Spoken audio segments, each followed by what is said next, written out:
Левон Аронян в Швейцарии забирает этот шахматный фестиваль. Уверенной победой заканчивается этот шахматный движ, а сегодня я вам покажу одну из самых дерзких партий, которую он сыграл на турнире против Айдина Сулайманли. Левончик пихает пешечку Е4, Айдин юный. Шахматист отвечает ходом С6, Д4, Д5, это у нас защита таракан. Все по классике. Левончик получит худшую позицию, но потом включит свою международную магию и каким-то образом сумеет позицию перевернуть. Уже с первых ходов он избирает вариант задвигона, и черный играет c5, так называемый вариант ботвинника, dc e6, и вместо стандартных ходов, таких как конь f3, например, слонина e3, например, или слон b5, Аронян начинает дерзить уже с порога, играет ферзь h5, пользуясь тем, что конина на поле f6 не может выйти, ибо его здесь пешка затырит. Но выходит вторая конина на поле c6, развиваться надо. Конь f3, слон c5 и слон d3. Терпеливо Левончик ожидает своего соперничка в короткую рокировку, чтобы просто прихлопнуть короля на поле h7 и поставить ему дикий мат. И уже после этого хода юный азербайджанский шахматист допускает маленькую неточность. Лучше было бы сыграть просто слон d7, ферзя вывести куда-то сюда и уйти в 3-0 от греха подальше. Ну а 6 все-таки нас ожидает в партии. Конина пошла. Начинает задвигать какие-то варианты с ходом конь b5, а6 и ферзь g4. Аронян присмоктался к пешке на поле g7. Имеет огромное желание ее вздернуть, ведь на кону стоит 10 тысяч швейцарских франков. Лавешечка нормальная, на пивко хватит. Из трех вариантов защиты этой слабой пешки есть g6, слон f8, например. Айдин избирает король f8, оставляя батю без рокировки. И по возможности коня как-то на e7 надо бы уже двигать.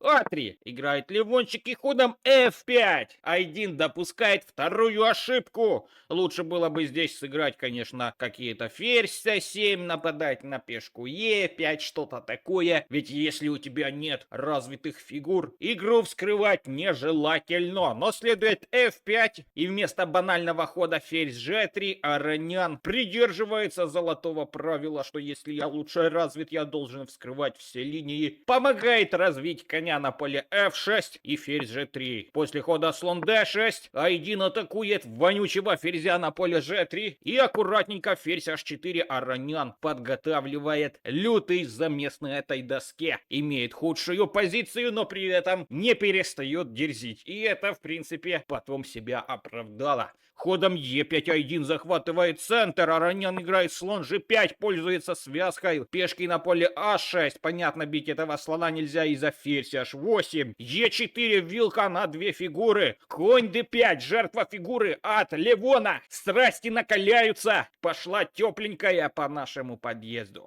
Ферзь, опять на тебе шах. Нападаем на коня и сюда. Если теперь сделать b4, пойдет конина. Непонятно за что. Конь c3 отступает. И лучшим ходом в этой позиции было бы просто отступить на поле h7. Вот так, например, сохраняя под ударом этого слона, не позволить забрать конина на поле f6 и оставить Ароняна с вилкой и под ударом слона на поле g5. Но, к сожалению, этого не произошло. Айдин просто тырит халявную вроде бы как фигуру, этим самым выпускает все, что нажил. Три партии Гара непосильным трудом. На поле f6 Аронян тырит пешку вместе с конем. Если забрать, тут сразу следует ферзь f6 шах и сюда. Полная звезда в этой партии. dc забрал, рокировка, чтобы потом подключить ладью к атаке и задубасить полностью черного короля. Ферзь f5 пошла. Ферзючка на защиту своего батю просто грудью закрыл своего монарха черного вонючего. Слон d4. Слон отступил, чтобы не было никаких приколов на взятие. Там ферзем можно уже брать, кстати.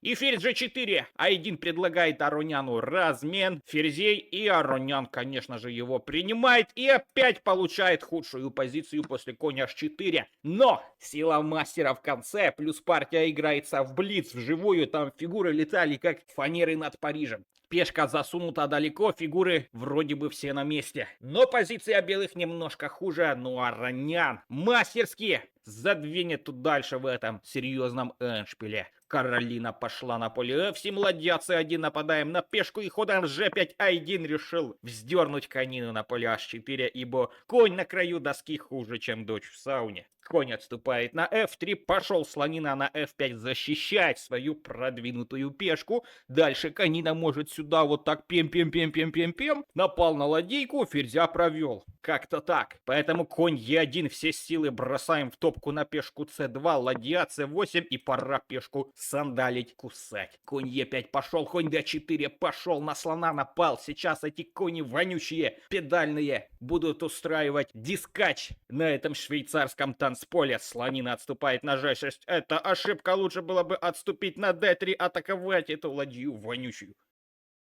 Слон G6 аккуратненько отступил на F4, пора бы вскрывать эти все линии. Брать, понятно, плохо на поле G5, ибо вскрывается линия, там может быть шах, там может быть взятие слоном с угрозой вскрытого шаха. Поэтому на тебе на D3 получи вскрытый шах ходом FG. На, забрал, брать пешку нельзя из-за того, что тебя от ладьи просто шах. Король отступает, ладья F6, на 2 слона напал Леон, оставляет под боем свою ладью и как профессионально он переиграл Айдина. Уже в середине этой партии получилась херня подлива. Шахом, конечно же, надо сбрить этого слона. Король нападает. И ладья F6 шах. Если хочешь мою ладью, давай, дружочек, отдавай за нее еще одного слона. Давай отдам. И вместо того, чтобы забрать сразу, Аронян отводит ладейку точным ходом из-под боя этой вонючей конины. И связывая этого слона, ведь на взятие АЖ вроде бы нет угрозы. Но нифига, тогда находится ходильник слон G5, который держит вот этого вот слона под ударом. Защиты нет, тут нет, ибо конь стоит. Да, на коня можно нападать. На этого коня можно как-то нападать ладьей на d8. Лучший ход был ладья d8, вот так, но тогда шах просто. Король g8 и конь f5. Тут куда ни кинь, всюду клин. Поэтому после взятия на g5 король пошел двигать слона. Слона он то подвинет, но слон забирает в первый. Ладья f8, конина на поле d5, ладья c5 и конь e6 просто получается. Вилка зевает, Айдин вилочку, вилка на e6. Лучший исход забрать, конечно же, эту ладью, потом просто конь f8 и после отступления короля ладья f3 с угрозой мата в один ход. Поэтому в этой позиции с минус фигурой Айдин признал свое поражение. А ты, если хочешь посмотреть больше партий Левона, подписывайся на канал, кликай по конечной заставке. Также на своем канале раскинул все партии по плейлистам. Заходи, смотри своего любимчика. До новых встреч!